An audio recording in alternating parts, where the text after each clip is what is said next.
Halo? Predstavljam telefonski aparat ETA80, ki ga je oblikoval Davorin Savnik, takratni vodja Iskrinega oblikovalskega oddelka.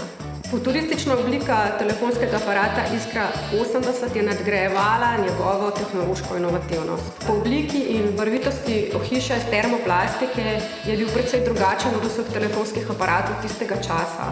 Danes na ta telefon ne moreš naložiti aplikacij, je bil pa za tisti čas tehnološko precej napreden, saj je vseboval elektronsko vezje s pomnilnikom, ki je omogočalo denimo, da si lahko izberete poljubno melodijo zvonjenja in pa da zavrtite zadnjo telefonsko številko. Kmalu je pritegnil tudi pozornost široke javnosti, podelili so mu številne oblikovalske nagrade, postal je denimo uradni telefonski aparat olimpijskih iger v Moskvi. V Moskvi so baje Kalinko dali gor, da so na ta način prepričali olimpijski komitej. Pa če ni bila Kalinka, pa bi en drug komad. Moram preveriti ta podatek.